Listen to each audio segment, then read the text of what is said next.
Not to poppy show you or anything. Like, I really do think it's a really powerful feature. Today we have Darien Sobion on a topic that very few people, I think, really grasp the concept behind and the understanding of. Great person to get some insights when it comes to things like digital strategy and brand development in a sense. Welcome to the show. Thank you so much for having me, Patrice. Are you nervous? I'm a little nervous, but honestly, I'm just more excited than anything else. I really wanted the opportunity to speak about the importance of strategy to startups and entrepreneurs. I want to delve a little bit into getting a proper understanding of what it means to have a digital marketing agency or to hire a digital marketing agency as small businesses, especially because I think if you know what you are getting by hiring this type of service, you get a better understanding as to the importance of integrating that into your business as well, or having somebody like that come on board in your business to help your business grow.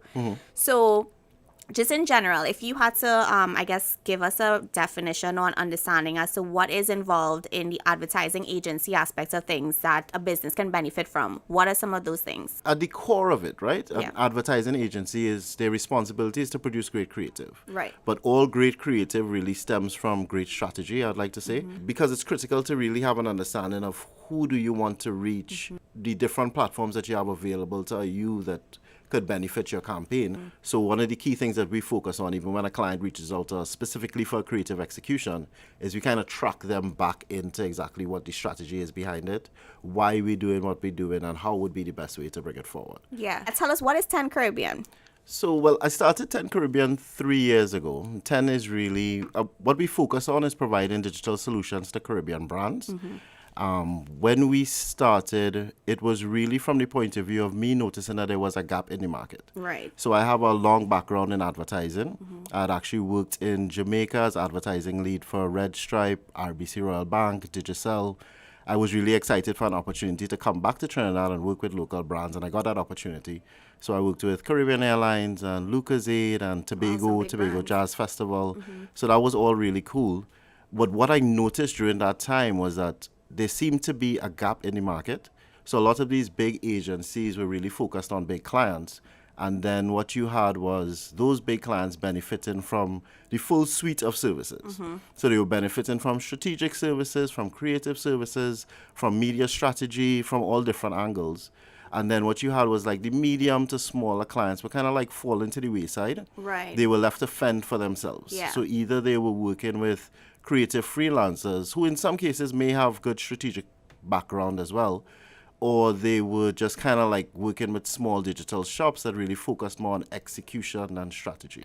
Yeah, because when you hear about advertising agencies, you actually affiliate it with big companies, right? With corporate companies, with corporate budgets that can afford to hire the services of the agency, which I'm told the markup on those are pretty significant. But I think with time, as time has passed and as more creatives kind of come out of the woodworks and form their own businesses, it's gotten a little more of a fluid market to pick and choose the services from. So would that have kind of stemmed for you guys as well as a reason to branch off and have your own smaller knit focused agency? Well, that was a big part of it, but what we wanted to ensure was that these smaller businesses were still getting the benefits of our Right. full agency. So we became like a small agency for small businesses. Right. And I mean, it went really well. It started from the point of view of really us kind of like working on, like we launched in Trinidad, focused on influencer marketing.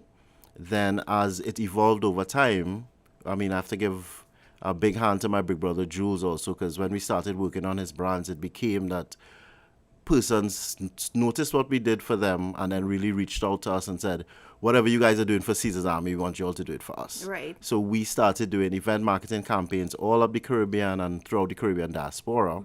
And now it's been a question for us with the pandemic, how do we go back to our core strengths as a business? One of the key principles of strategy is really that perspective helps.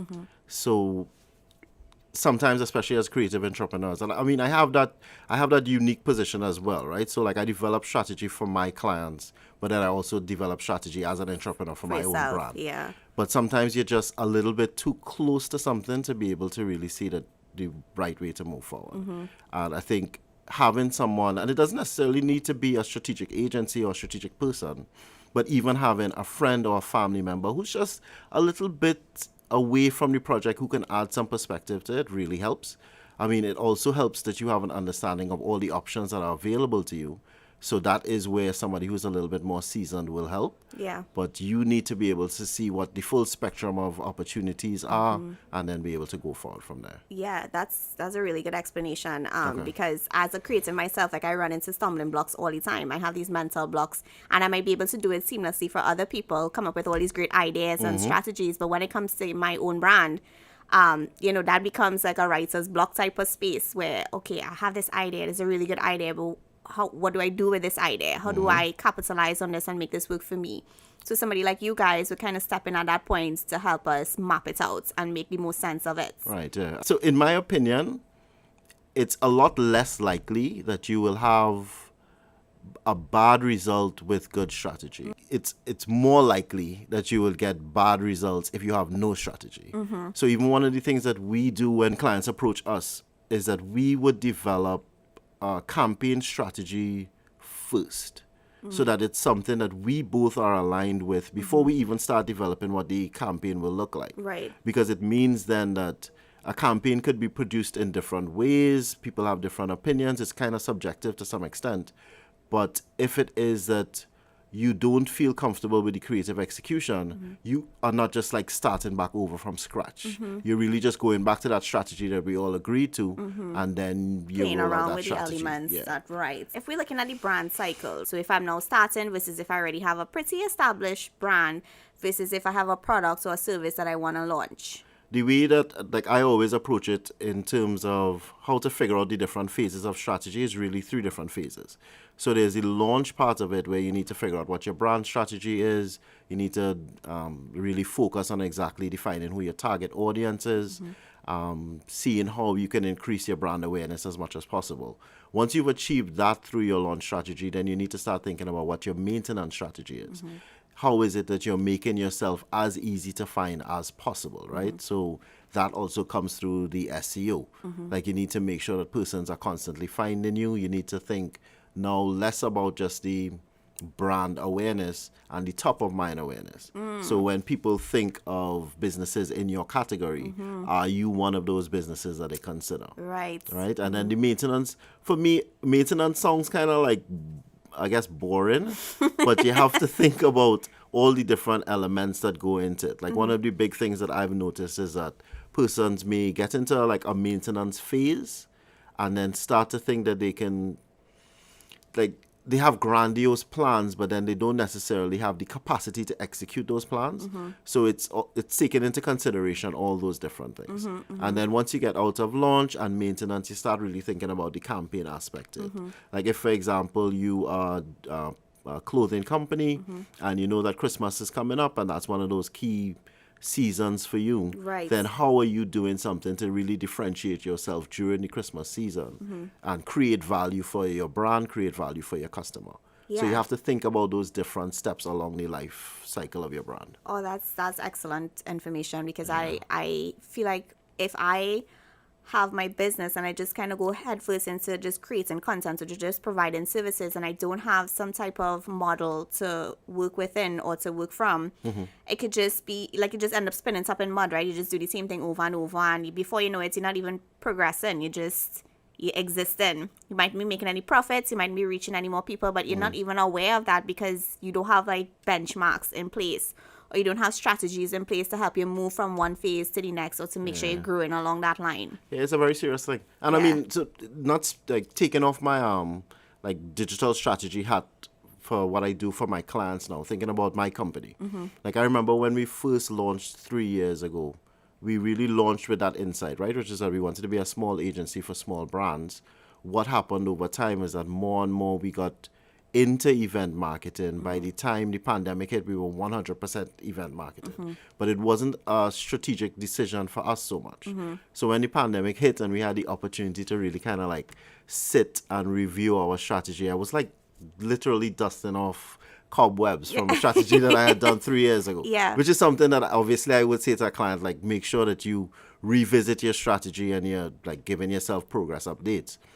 But when I dusted off my old strategy from 3 years ago, I like committed to doing a full month of working on exactly where we were as a brand, focusing on what our key strength is, which is what I would say to everybody in the pandemic now. Like, let's focus less on what your products were and what your core strengths are.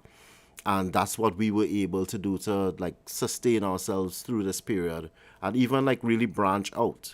But it was a branching out that meant a return to our core essence. Right. If that makes sense. It does, because if I look back at when, like last year, for instance, my strategy for our strategy would change every so often, because we are broad, right? Like our stuff is content production. So one year I might focus on doing more live events for singers and musicians and upcoming artists. Right. And then another year I might be like, okay, like this year we were supposed to do more workshops, more in-person educational programs, etc. And this come and happen. So now my whole strategy had to change, right? So I'm like, okay, I still want to be able to educate, but how do I now shift what I'm doing to mirror what I'm dealing with right now in terms of the pandemic? And even therein lie the opportunity to shift more to the digital realm and exploring all the different avenues digitally that you can now make your business work for you. Right. And I wanted to touch notes on that in the digital strategy sphere as well. I think many people confuse digital marketing as just social media, and then I'm learning all these terms about SEOs, etc., and how significant of a role that plays in the business's growth and development. So where would you, I guess, to help people identify and be very clear on the difference in digital marketing, where does social media fit into that realm? I mean, social media is critical, right? Because it lets you have a two-way conversation with your customer. But then you also have to consider that most persons, especially if they're making like a significant purchase, one of the first places that they go to is actually your website. Like they want to have an understanding that this is a credible company that I'm willing to invest in.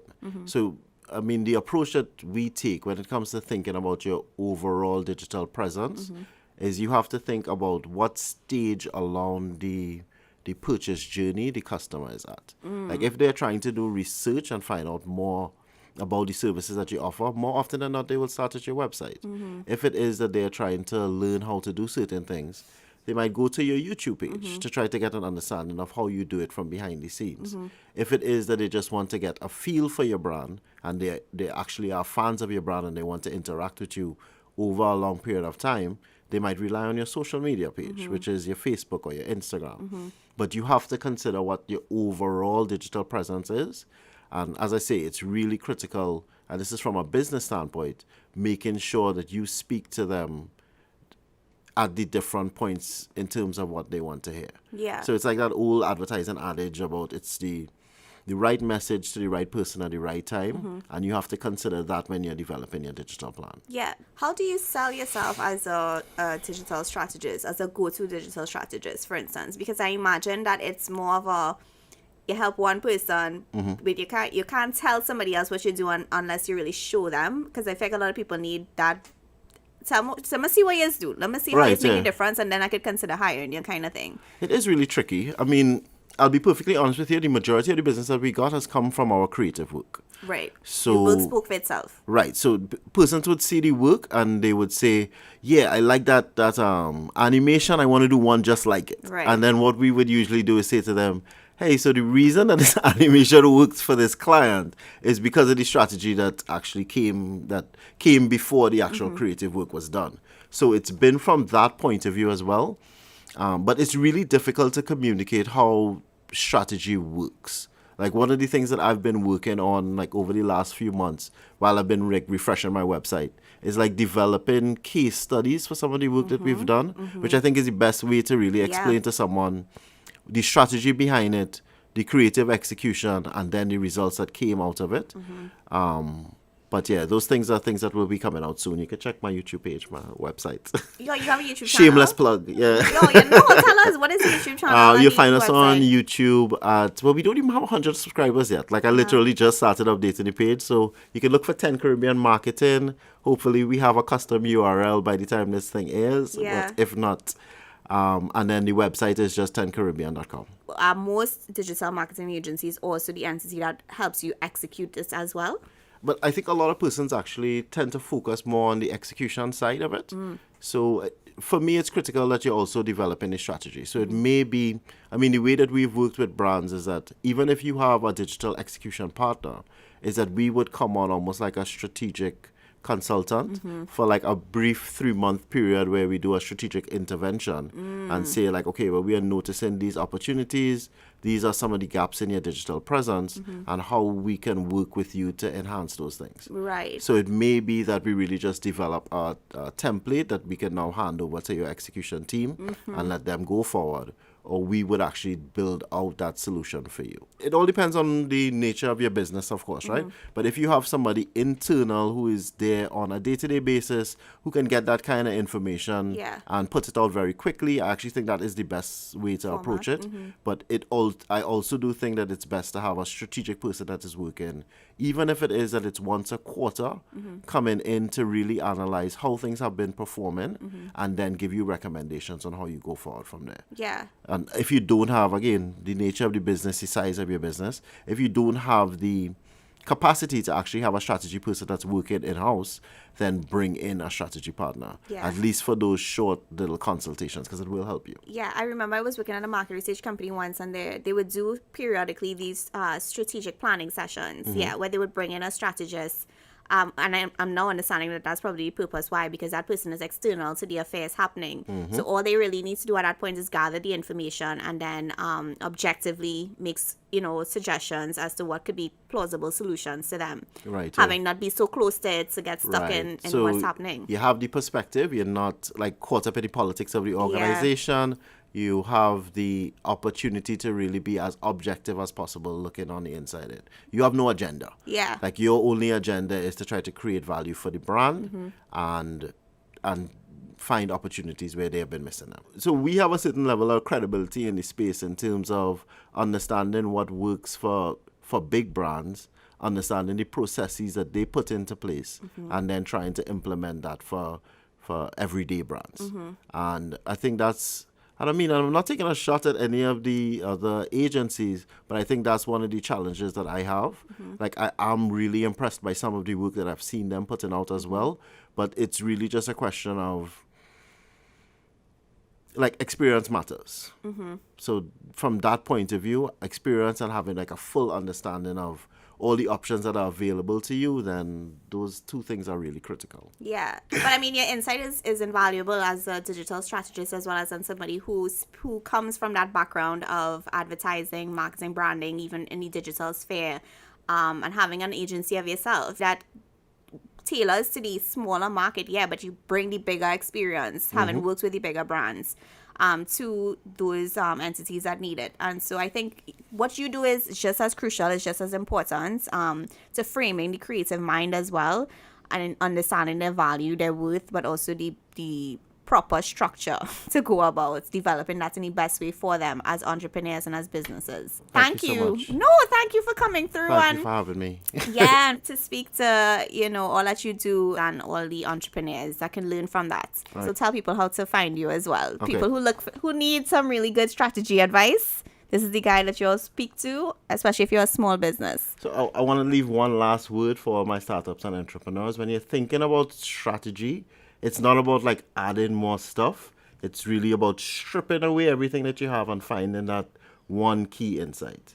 And in terms of finding us, it's 10 Caribbean on Instagram, Facebook, YouTube, Twitter, and then 10caribbean.com on and you're really accessible website as well, right? You're on social media, you respond to DMs. Yeah, you can hit me up directly with Darien at 10 Caribbean and we will move forward from there. Yeah, just stay in tune and stay in touch with what he has going on, guys. The 10 Caribbean platform also showcases a lot of the work that they've done in the past and that they will continue to do as well.